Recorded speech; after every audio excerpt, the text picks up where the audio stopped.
என்ன பேசுறாருன்னு கேட்டுருவோமா? அரசியல் டுபாக்கூராக நான் சொல்ல, கூகுள் சொல்லுது. நீங்கள் இப்போ கூட போய் டுபாக்கர் பொலிட்டிஷியன் இன் இந்தியான்னு போடுங்க, சீமான் பேர் தான் வரும். நான் எதுவும் சொல்லல.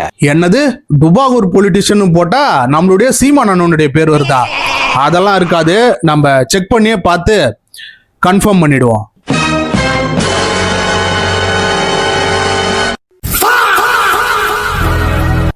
அட ஆமா, டுபாகூர் பொலிட்டிஷியன் ஆஃப் இந்தியான்னு போட்டா நம்மளுடைய அண்ணன் பேர் தான் வருது. உண்மையாலுமே நீ வந்து டுபாகூர் தானா? காட்ட வேண்டி இருக்கும். அதான்டா இங்க பஞ்சர் ஓட்டுற வேலை கிடையாதுடா. ஏன்னா காவேரி நதி நீருக்கு உண்டான பிரச்சனைக்கு மேடை போடுறேன்னு சொல்லிட்டு அந்த மேடையில போயிட்டு டிவிகே பத்தியும் முதலமைச்சர் விஜய் பத்தியும் அவருடைய கேபினெட் மினிஸ்டர் பத்தியும் விமர்சனம் பண்ணி பேசிக்கிட்டு இருக்காரு. எங்களை ரோட்ல போட்டு வந்தே போனவங்க நீங்க கோட்டைக்கு இருப்பிட்டு மறுபடியும் எங்களை ரோட்ல தான் விட்டுருக்கீங்க. இப்ப நாங்க பேசுறது அங்க இருக்கிறவனுக்கு புரியுமானான்னு கூட எங்களுக்கு தெரியல. இததான் இவர் எப்பயுமே பண்ணிக்கிட்டு இருப்பாரு. சோ அதனால இதை தூக்கி அப்படி ஓரம் வச்சுட்டு தமிழ்நாடு சட்டப்பேரவையில கடந்த 2 நாளா பல்வேறு சுவாரஸ்யமான விஷயங்கள்லாம் நடந்துகிட்டு இருக்கு. ரொம்ப இம்பார்ட்டன்டான விஷயங்களை குறித்து பேசிக்கிட்டு வராங்க. ஸோ என்ன மாதிரி அமைச்சர்கள்லாம் பேசியிருக்காங்க, அதற்குண்டான பதிலடிகளை இங்க இருக்கக்கூடிய அந்த டிவிகே அமைச்சர்கள்லாம் எப்படி தந்திருக்காங்க அப்படின்ற எல்லா விஷயத்தையும் இந்த வீடியோல நம்ம பார்க்க போறோம். Once again welcome back to OG politics.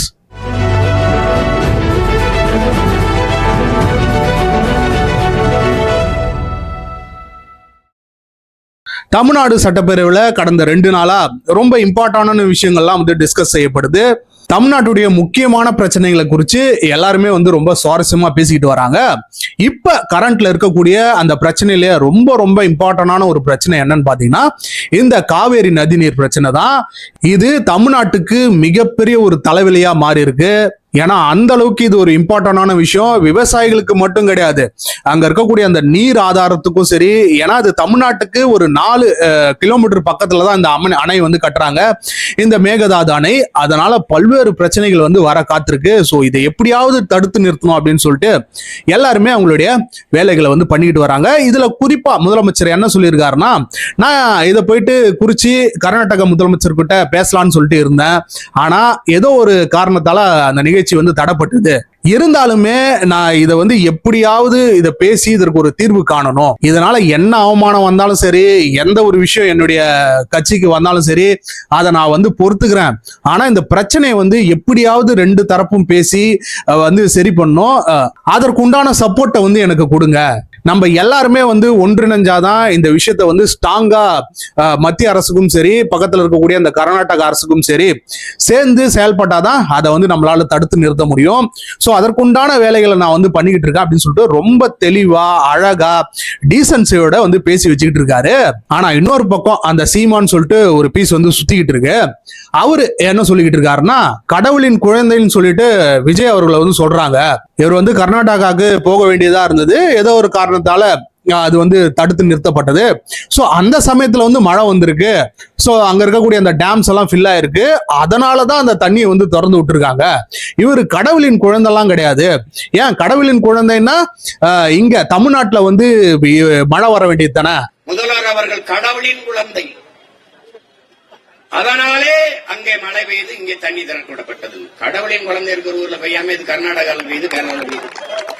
முதலமைச்சர் விஜய் வந்து இங்க இருக்காரு. சோ இங்கே வந்து மழை வர வேண்டியது தானே, இங்க ஏன் மழை வரல அப்படின்னு சொல்லிட்டு கேட்டிருக்காரு. இதே விஷயத்த வந்து நம்மளும் சொல்லலாம் இல்லையா? நம்மளும் வந்து அவரை பார்த்து கேள்விகளை வந்து எழுப்பலாம் இல்லையா?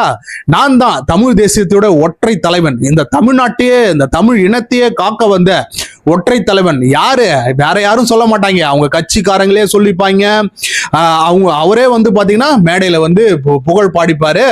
இது ஏன் நாடு, இங்க நான் தான் அதிபர், நான் தான் பிரதமர், நான் வந்தேன்னா என் மண்ணை மக்களை எப்படி காப்பாற்றணும்னு எனக்கு தெரியும், நான் செய்வேன், அவ்வளவுதான். நான் வந்த உடனே நீ ஜிஎஸ்டி வாங்கிரு பார்ப்போம். என்ன சிரிக்கிற? இல்ல சோ அப்ப மக்கள் வந்து உங்களுக்கு வந்து ஓட்டு போட்டிருக்கணும் இல்லையா? சிஎம் ஆவறத விடுங்க, அட ஜெயிக்கிறத கூட விடுங்க, ஃபர்ஸ்ட் டெபாசிட் ஆச்சும் வாங்க வச்சிருக்கணும் இல்லையா? ஒரு கவுன்சிலர் கூட இன்னும் ஜெயிக்கிறதுக்கு வக்கு கிடையாது. ஆனா அங்க இருக்கக்கூடிய அந்த அமைச்சர்களை குறிச்சு கோட்டு படம் வந்தப்ப திருட்டு டிக்கெட் வித்தவன்லாம் இன்னைக்கு ஜனநாயகன் படம் வந்தப்ப அமைச்சர் ஆயிட்டான்.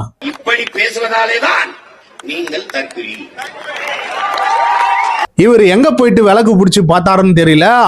அவங்கெல்லாம் வந்து பிளாக் டிக்கெட் வித்ததை பத்தி இவர் எங்க கேள்விப்பட்டாருன்னு தெரியல. தொடர்ந்து இந்த மாதிரி தற்கூரித்தனமா இந்த மாதிரி கேவலமான விஷயங்களே இவர் வந்து மேடையை போட்டு வந்து பேசிக்கிட்டு இருக்காரு. இதனாலதான் வந்து பாத்தீங்கன்னா இவரு இந்த அரசியலுக்கு தகுதி இல்லாத நபர், டெபாசிட் வாங்க கூட ஒரு லாக்கி இல்லாத நபரு. அதனால மக்கள் வந்து இவர் வந்து கம்ப்ளீட்டா நிராகரிச்சிருக்காங்க. அவங்க கட்சியில இருந்து வெளியே வந்தவங்களே இதை வந்து சொல்லிட்டு இருக்காங்க, இவரை பத்தி எங்களுக்கு தெரியாதா, இவர் எந்த மாதிரியான கலெக்ஷன் எல்லாம் போடுவாரு, எந்த மாதிரியான கேண்டிடேட் எல்லாம் போடுவாரு, இவரை ஒரு டுபாகூர் பொலிட்டிஷியனா தான் இங்க இருக்கக்கூடிய அந்த மக்கள் எல்லாம் பாக்குறாங்க அப்படின்னு சொல்லிட்டு தெளிவா சொல்லியிருக்காங்க. மக்களுடைய முடிவு எப்பவுமே மிக சரியாகத்தான் இருக்கு. சீமானை அவர்கள் கண்டு கொள்ளவே இல்லை. அவரை ஒரு அரசியல் தலைவராக பார்க்கல, அரசியல் ஜோக்கராக நினைக்கிறார்கள். சரி, இவரை விட்டு தள்ளுங்க. இவர் எப்பயுமே இந்த மாதிரிதான் டுபாகூரான விஷயங்களை மேடை போட்டு பேசிக்கிட்டு இருப்பாரு. தமிழ்நாடு சட்டப்பேரவையில பல்வேறு விஷயங்கள் நடந்திருக்கு. அதுல என்ன மாதிரியான சுவாரஸ்யமான விஷயங்கள் நடந்தது அப்படின்றத பார்ப்போம். அங்க டிஎம்கேல இருந்து சொல்றாங்க, இந்த மாதிரி நீங்க அப்பாவை காணோம், அவரை தலைவரை காணோம் அப்படின்னு சொல்லிட்டு கிண்டல் பண்றீங்களே, அவர் வந்து எங்க இருப்பாருன்னு நாங்க சொல்றோம். அதாவது இந்த திட்டங்கள்லாம் கொண்டு வந்தாங்க இல்லையா, இந்த மகளிர் உரிமை தொகை திட்டம், இந்த ஃப்ரீ பஸ் திட்டம், இந்த விவசாயிகளுக்கு உண்டான திட்டம், இந்த மாதிரியான திட்டங்கள்லாம் வந்து கொண்டு வந்தாங்க இல்லையா, அந்த திட்டத்துல போயிட்டு தேடி பாருங்க, அதுலதான் இருப்பாரு எங்களுடைய தலைவர் அப்படின்னு சொல்லிட்டு இதெல்லாம் யார் இவனுங்களுக்கு எழுதி கொடுக்குறான்னு தெரியல. இதெல்லாம் வந்து இங்க வந்து பேசிக்கிட்டு இருக்காங்க. அங்க நம்மளுடைய டிவிகேவுடைய நிதித்துறை அமைச்சரான மரிய வில்சன் ஏஞ்சி, சரி இதெல்லாம் வந்து இருக்காங்க, இது எல்லாமே மக்களுடைய வரி பணம், என்னமோ இவங்க டிஎம்கே கல்லாப்பேட்டில இருந்து எடுத்து கொடுத்த மாதிரி பேசிக்கிட்டு இருப்பாங்க. அதை விடுங்க, இந்த மாதிரி இருக்காங்கன்னு சொல்றீங்களே, ஒவ்வொரு தனிநபர் தமிழ்நாட்டில் இருக்கக்கூடிய ஒவ்வொரு தனிநபர் மீதும் 1,28,000 ரூபாய் வந்து கடன் இருக்கு. அதுலயுமே உங்க அப்பா தான் இருக்காரா, அதுலயுமே உங்க தலைவர் இருக்காரா அப்படின்னு சொல்லிட்டு கேட்க போக எல்லாரும் ஏஞ்சி கத்த ஆரம்பிச்சிட்டாங்க. உடனே வந்து உட்காருங்க உட்காருங்க, கதறாம கூல் உட்காருங்க அப்படின்னு சொல்லிட்டு அசால்ட்டா லெஃப்ட் ஹேண்ட்ல டீல் பண்ணிட்டு போயிட்டாரு. ஏன் இன்னும் அடிஷ்னலாக ஒன்று நீங்கள் மிஸ் பண்ணிட்டீங்க. தமிழ்நாட்டில் இருக்கிற ஒவ்வொரு தலைமையிலையும் 1,28,000 கடன் விட்டது போனது நீங்கள் தான். அங்கே தான் அவர் தேடணும்னு நினைக்கிறேன் நான். ஒரு ஹெட் கவுண்ட் மேலேயோ 1,28,000 கடன் இருக்கு சார்.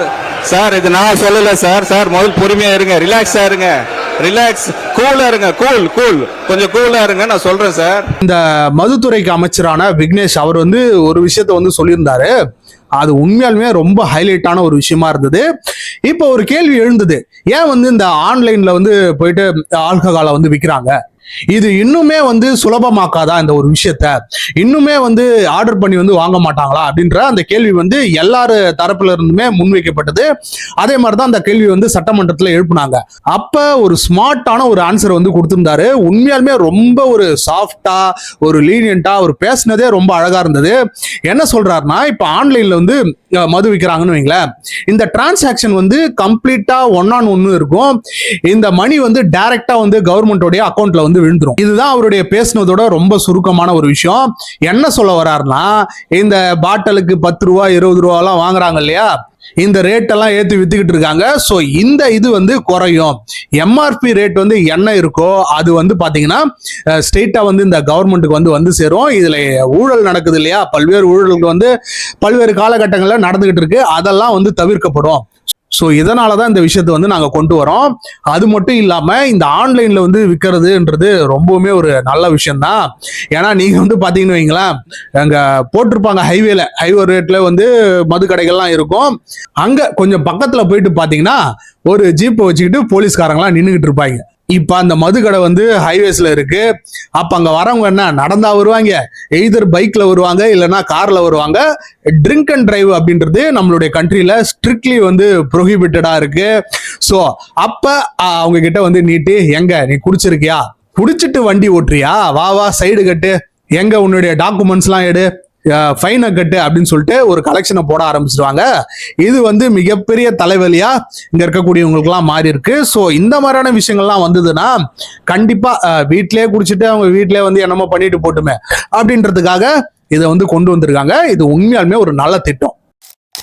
அங்க டிஎம்கேல இருந்து கத்திக்கிட்டு இருக்காங்க, 3% வாங்குறாங்க, 5% வாங்குறாங்க அப்படின்னு கத்த போக நம்மளுடைய அமைச்சரான புசி ஆனந்த் வந்து ஏஞ்சி, கத்துறதெல்லாம் இருக்கட்டும், ஃபர்ஸ்ட் ஆதாரத்தை கொடு, நீ முதல்ல ஆதாரத்தை கொடுத்தாதான் அதற்கு உண்டான கம்ப்ளைண்ட் வந்து நாங்க ரைஸ் பண்ண முடியும், அதுல என்ன இருக்குன்னு பார்க்க முடியும். நீ போன ஆட்சியில நடந்ததெல்லாம் எடுத்துன்னு வந்து இங்க சொல்லாத. அந்த மாதிரியான விஷயங்கள்லாம் இப்ப நடக்கிறதே கிடையாது. அங்கங்க எங்கேயோ ஒரு சில இடத்துல வந்து தெரியாம ஏதோ நடந்துகிட்டு இருக்கும், ஆனா டைரக்டா அந்த மாதிரியான விஷயங்கள்லாம் நடக்கிறது இல்ல. ஸோ அதை தான் குறிப்பிட்டு மண்டையிலே சும்மா நறுக்குன்னு கொட்டி ஊழலை குறித்து யார் யாரெல்லாம் பேசுறாங்கன்னு பாருங்களேன், கொட்டி வந்து உட்கார வச்சிருக்காரு. ஸோ இந்த மாதிரி தான் போயிட்டு இருந்தது. இதுல நம்மளுடைய பிரேமலதா விஜயகாந்த் அவங்க வந்து ஒரு சூப்பரான ஒரு விஷயத்த சொல்லியிருந்தாங்க. அவங்களுமே நல்லாவே ரொம்ப நல்லாவே பேசிக்கிட்டு இருந்தாங்க. முக்கியமான இஷ்யூஸ்லாம் என்ன, அந்த சட்டமன்றத்துல என்ன மாதிரியான தேவைகள்லாம் இருக்கு, தண்ணி தேவை இருக்கு, இந்த பயோமெட்ரிக் சிஸ்டம் இருக்கு. ஸோ இதை குறித்து வந்து ரொம்ப அழகா பேசியிருந்தாங்க. ஆனா திரும்பியும் நான் வந்து துரந்தர் படத்துல வர அந்த ஹம்சா தான் அப்படின்றத நிரூபிச்சிருக்காங்க. என்ன சொல்றாங்கன்னா, இப்ப முதலமைச்சர் விஜய் அவர்கள் வந்து கர்நாடகாவுக்கு போறதா இருந்தது. சோ அப்போ வந்து பாதுகாப்பு இல்லாத சூழ்நிலைனால அவர் அந்த விஷயத்த திரும்பி வாங்கிட்டாரு. சோ ஒருவேளை முதலமைச்சர் விஜய் அவங்க அங்க போறாங்க, அவங்களுக்கு ஏதோ ஒரு அவமானம் நிகழுது, ஏதோ ஒரு அசம்பாவிதம் நிகழ்துன்னா நாங்க பார்த்துக்கிட்டு சும்மா இருக்க மாட்டோம். ஏன்னா என்னதான் நாங்க வந்து எதிர்கட்சியா இருந்தாலும் அவரு எங்களுக்கும் முதலமைச்சர் தான், இங்க இருக்கக்கூடிய இந்த 8 கோடி பேருக்கும் முதலமைச்சரா இருக்காரு. சோ இதெல்லாம் நாங்க வந்து சாதாரணமா விட்டுற மாட்டோம். இந்த ஒரு விஷயத்துல, இந்த காவேரி நதிநீர் இந்த இஷ்யூல நாங்க வந்து முதலமைச்சர் கூட வந்து ஸ்ட்ராங்கா நிக்கிறோம். அவர் என்ன நிலைப்பாடு எடுக்கிறாங்களோ, இந்த தமிழ்நாட்டு மக்களுக்கு நல்லதுக்காக எந்த நிலைப்பாடு எடுத்தாலுமே அவர் கூட நிப்போம் அப்படின்னு சொல்லிட்டு கிளியரா சொல்லியிருக்காங்க. உங்களுக்கு அப்படி ஒரு தலைகுனிவு வந்தால் ஒட்டுமொத்த தமிழ்நாடும் வெகுண்டெழும். எங்கள் முதல்வரை அவமதிப்பதற்கு எந்த அதிகாரமும் கர்நாடகாவுக்கு இல்லை என்று.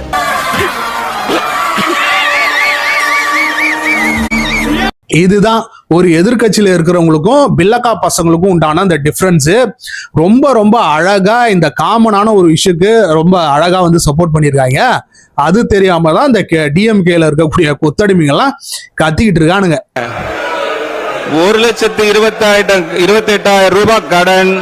இந்த 2 நாள் ஸ்பீச்ல ரொம்ப ஹைலைட்டான ஒரு விஷயத்துக்கு வருவோம். அது என்னன்னு பாத்தீங்கன்னா, ஆதவ் அர்ஜுனா, அமைச்சர் ஆதவ் அர்ஜுனாவுக்கும் அந்த சைடு எதிர்கட்சி தலைவராக இருக்கக்கூடிய உதயநிதி அவர்களுக்கும் நடந்த அந்த கிளாஷ் தான்.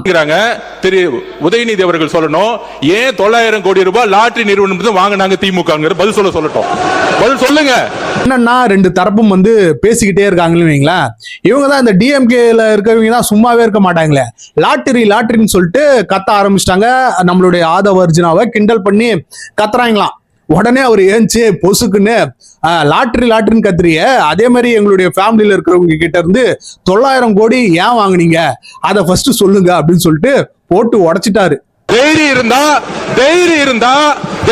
இருந்தா லாட்டரி நிறுவனம் இருந்து 900 கோடி ரூபாய் திரு மு.க. ஸ்டாலின் அவர்கள் ஏன் வாங்கினார்கள்? தைரியம் இருந்தா சொல்லுங்க. இப்பதான் அந்த விஷயமே பல பேருக்கு வந்து தெரிய வருது. என்னது 900 கோடியா, அவ்வளோ காசு வந்து வாங்கியிருக்காங்கன்னா என்ன மாதிரியான ஸ்கேம்லாம் பண்ணிருப்பாங்கடா டேய். அவன் 100 ரூபா 500 ரூபா திரள் நிதி கொடுக்கறதுக்கே நம்மளுடைய சீமான் அண்ணனுக்குலாம் இது தெரிஞ்சதுன்னு வைங்களேன், அவ்வளோதான். ஏண்டா டே 900 கோடி வாங்கிருக்கீங்க, ஆனா எனக்கு வாடகை கட்டுறதுக்கு கூட காசு இல்லையடா, எப்படிடா இவ்வளோ காசு வாங்கினீங்க அப்படின்னு சொல்லிட்டு சண்டைக்கு வந்துருவாரு. அந்த மாதிரி வாங்கி வச்சிருக்காங்க. அதை போட்டு வந்து உடைச்சிட்டாரு. உடனே நம்மளுடைய உதயநிதி அவர்கள் வந்து ஏஞ்சி என்ன சொல்றாங்க, உங்க அப்பா ஏன் எங்களுக்கு வந்து காசு கொடுத்தாரு, அதை வந்து உங்க அப்பா கிட்ட தான் நீங்க வந்து கேட்கணும். ஏஞ்சி பதிலடி கொடுக்குறாராம். ஃபண்டு வாங்கினாங்க அப்படின்னு கேட்குறாரு. அது கொடுத்தது அவருடைய மாமனார் தான். அவருடைய மாமனார்கிட்ட கேட்டு அந்த விளக்கத்தை அவர் பெற்றுக்கொள்ள வேண்டும். கடைசியா நம்மளுடைய ஆதவ் அர்ஜுனா ஏஞ்சி சும்மா சூப்பர்மேன் பஞ்ச் ஒன்று விட்டாரு பாருங்க, வேற லெவலு. இந்த பணம் வந்து என்னுடைய ஃபாதரின் லாவும் உங்களுடைய ஃபாதருக்கும் உண்டான டீலிங்கு. அவங்க 2 பேருக்கும் தான் இது வந்து தெரியும், எவ்வளவு வாங்கினாங்க எவ்வளவு கொடுத்தாங்க அப்படின்றது எல்லாமே. அதை நீங்க போயிட்டு உங்க அப்பா கிட்ட தான் கேட்கணும். ஐயோ எங்க உங்க அப்பா தான் இங்க இல்லையே, ஓ அவர் வந்து வீட்டுல இருக்காரா, அப்பன்னா நீங்க வீட்டுல போயிட்டு பொறுமையா எப்படி காசு கொடுத்தாங்க, நீங்க எப்படி வாங்குனீங்க அப்படின்றத கேட்டு தெரிஞ்சுக்கோங்கன்னு சொல்லிட்டு வச்சு செஞ்சுட்டாரு. அது அவரும் உங்க அப்பாவுக்கு மட்டும்தான் தெரியும், உங்க அப்பா கிட்ட தான் கேட்கணும், எனக்கு தெரியாது. அப்பாவை இங்க காணோம், வீட்டுக்கு போய் உங்க அப்பாட்ட கேளுங்க, உங்க அப்பா கரெக்டா சொல்லுவாரு, ஏன் வாங்கினாரு உங்க அப்பா சொல்லுவாரு. இந்த அவமானம் உனக்கு தேவையான்ற மாதிரி அமைதியா இருந்திருக்கலாம். லாட்ரின்னு எதுக்கு வந்து சட்டசபையில வந்து தனி மனித அந்த விஷயங்கள்லாம் வருதுன்னே கண்டிப்பா யாராலையுமே புரிஞ்சுக்க முடியல. தொடர்ந்து இதே மாதிரிதான் வந்து பண்ணிக்கிட்டு இருக்காங்க. இதனால வந்து ரொம்ப நேரம் போது நம்மளால வந்து பார்க்கவே முடியல. இன்னைக்கு யார் வந்து பழம் பறிச்சு சாப்பிட்டாலும் அந்த விதையை போட்டது அனைத்து இந்திய அண்ணா திராவிட முன்னேற்ற கழகம் தாங்கிறத என்னடா தேவையில்லாத விஷயங்கள்லாம் பேசிக்கிட்டு இருக்கீங்க அப்படின்னு சொல்லிட்டு நம்ம பார்க்கக்கூடிய அந்த வேலையில சௌமியா அன்புமணி அவங்க தான் அந்த ஸ்பீச்லேயே வந்து ரொம்ப ரொம்ப தரமான ஒரு ஸ்பீச்சா மொத்த ஓவரால் அந்த சட்டசபையில பேசுனதுல அவங்க தான் நிரூபிச்சிருக்காங்க. எஜுகேஷன்னா என்ன, ஒரு படிச்சவங்க எப்படி வந்து ஒரு டிக்னிட்டியோட இந்த விஷயங்களை வந்து அணுகுவாங்க அப்படின்ட்டு இந்த மேகதாது அணை கட்டக்கூடிய அந்த பிரச்சனைகளை ரொம்ப ரொம்ப அழகா பேசியிருந்தாங்க. அதனால வந்து அந்த காடுகள் வந்து பாதிக்கப்படுது, வைல்ட் லைஃப் வந்து பாதிக்கப்படுது. இதனால தமிழ்நாட்டுக்கு என்ன பிரச்சனை, எவ்வளவு கிலோமீட்டர் பக்கத்துல வந்து அவங்க கட்டுறாங்க, அந்த ஃபாரஸ்ட்ல இருக்கக்கூடிய அந்த பிரச்சனை என்ன அப்படின்னு சொல்லிட்டு எல்லாத்தையும் புட்டு வைக்கிறாங்க. ரொம்ப அழகா டிஸ்கஸ் பண்ணிட்டு இருந்தாங்க. கர்நாடக அரசு proposed site for construction of Meketatu Dam is just 4 kilometers away from our state Tamil Nadu. 4 kilometre Krishnagiri Dharmapuri பார்டர்லயே 4 கிலோமீட்டர் கட்டுறாங்க. எதுக்கு கட்ட போறாங்க? ஒரு சொட்டு தண்ணி கூட தமிழ்நாட்டுக்கு வரக்கூடாது. வரக்கூடிய அத்தனை தண்ணியும் எல்லா டேம்லயும் சேர்த்து வச்சுட்டு மேகேதாட்டுல 70 TMC தண்ணியை புடிச்சு வச்சுக்கிட்டு ஒரு சொட்டு நீர் கூட தமிழ்நாட்டுக்கு வரக்கூடாது என்பதற்காக தான் தமிழ்நாட்டுக்கு மிக அருகில் டேம் கட்டுறாங்க. அந்த மேகேதாட்டு டேம் கட்டினாங்கன்னா 3 வனவிலங்கு சரணாலயங்கள் அந்த டேம் கீழே போயிடும். 12,500 ஏக்கர் காடுகள் அழிந்துவிடும். புலிகள் சாங்சுவரி இருக்கு, பிலிகிரி ரங்கநாத சுவாமி கோவிலுடைய புலிகள் காப்பகம் இருக்கிறது, காவேரி வைல்ட் லைஃப் சாங்சுவரி இருக்கிறது. இதுதானடா அங்க இருக்கக்கூடிய எல்லாருமே பண்ணணும். அதை விட்டுட்டு என்னென்னமோ பேசிக்கிட்டு இருக்கான். ஒருத்த வந்து கத்திக்கிட்டு இருக்கான், மின்னலை விழுங்கினார். யாரு? நம்மளுடைய எடப்பாடி பழனிசாமி பத்தி புகழ்ந்து பேசுறாராம். மின்னலை விழுங்கினார், நெருப்பை கக்கினார் அப்படின்னு சொல்லிட்டு பேசிக்கிட்டு இருக்கா. இன்னொருத்தர் வந்து பாத்தீங்கன்னா கமலஹாசன் படத்துல வர மாதிரி, ரஜினிகாந்த் படத்துல வர மாதிரி அப்படின்னு சொல்லிட்டு என்னென்னமோ தேவையில்லாத விஷயங்கள்லாம் இன்னும் அந்த பழைய காலத்திலே இருக்காங்க. மின்னலை விழுங்கி மின்சாரத்தை கொப்பளிக்கும் அண்ணன் எடப்பாடியாரின் இதய துடிப்புகளே. அப்டேட் ஆகாம அங்க இருக்கக்கூடிய அந்த தலைவரை பத்தி புகழ்ந்து பேசிக்கிட்டு இருந்தா இந்த நாடு எப்படி உருப்பிடும், குறிப்பா இந்த தமிழ்நாடு வந்து எப்படி வளர்ச்சி பாதையில போகணும் அப்படின்னு சொல்லிட்டு நமக்கு தெரியல. சோ இந்த மாதிரிதான் பல்வேறு சுவாரஸ்யமான விஷயங்கள்லாம் அந்த சட்டமன்றத்தில் நடந்தது. துணைத் தலைவர் எங்க நட்புல ஏங்க தலையறீங்க? ஏங்க நாங்க நல்லா நட்பா இருக்கோங்கற நீங்க அதையே பிரிக்க நினைக்கிறீங்க? என்னென்ன சொல்றோம் பாருங்க, கம்பி கட்டுற கதையெல்லாம் எடுத்து போடுறாங்க. ஸோ பொறுத்து இருந்து பார்ப்போம் இன்னும் என்ன மாதிரியான விஷயங்கள்லாம் இந்த தமிழ்நாடு சட்டப்பேரவையில் நடக்குது அப்படின்றதையும். அதை குறிச்சும் இன்னும் பல்வேறு வீடியோக்கள் நம்மளுடைய சேனல்ல வர காத்திருக்கு. மறக்காம தொடர்ந்து நம்மளுடைய சேனலுக்கு சப்போர்ட் பண்ணுங்க, சப்ஸ்கிரைப் பண்ணுங்க. ஒன்ஸ் அகேன் தேங்க்ஸ் ஃபார் வாட்சிங் OG Politics.